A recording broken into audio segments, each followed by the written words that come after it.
भाई साहब इतना बड़ा गाना हम सोचा नहीं था। ठीक है, आइए देखते हैं, बैठचंद मजा आएगा। भाई साहब जितना भी जो पावर स्टार क्या घंटा स्टार बोलते हो ना, सो खेसारी लाल यादव से आके गाना सीखो जो भोजपुरी में कैसे गाना गाया जाता है। ठीक है,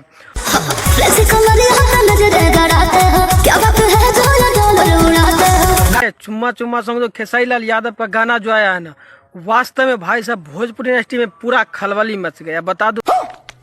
और बॉलीवुड में गया कोई गाना गा दिया तो भाई साहब बता दूं वो तुम्हारे वजह से नहीं आता है। ठीक है, वो आता है राजकुमार जो राव था ना, और एक को हीरोनी था, भाई साहब हम नाम ये सब नहीं लेना चाहते। ठीक है, उसके वजह से उतना भी हो जाता है। ठीक है, गाने पे।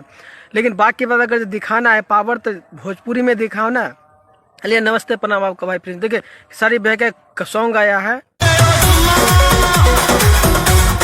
भाई साहब, बताओ ये सॉन्ग जो है ना पूरा भोजपुरी इंडस्ट्री में एक तरफ से गर्दा मचा दिया। ठीक है, और बता दूं भोजपुरी इंडस्ट्री का गाना है भाई साहब, ये नहीं कि बॉलीवुड में जाकर गाना गा दिया तो भाई साहब बॉलीवुड में जो गाना गाता है उसका बढ़ता है, भोजपुरी के घंटा कुछ नहीं बढ़ता है। ठीक है, नाम पहचान प्रेम कुछ नहीं। ठीक है, और बॉलीवुड में गाना गा के जाता है, देखते हैं अभी लोग सब, और एक आ गया ये व्यूज मतलब कि लाइक तो बोलता है कि झंडा गाड़ दिया उनके जो फैंस लोग हैं।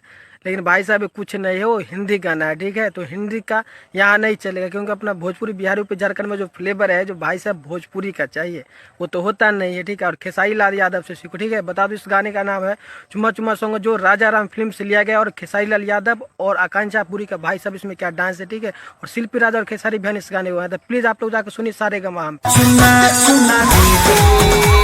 लोग जाइए साहब सारेगामा हम भोजपुरी में चुम्मे चुम्मे वाला सॉन्ग सुनिए, खेसारी लाल यादव का गर्दा उड़ा दीजिए। ठीक है, और भाई साहब एक गाना है ना 500 मिलियन का टारगेट है। ठीक है, तो प्लीज जाइए और सुनिए। बाकी अपडेट है बहुत जल्द में नए वीडियो के साथ।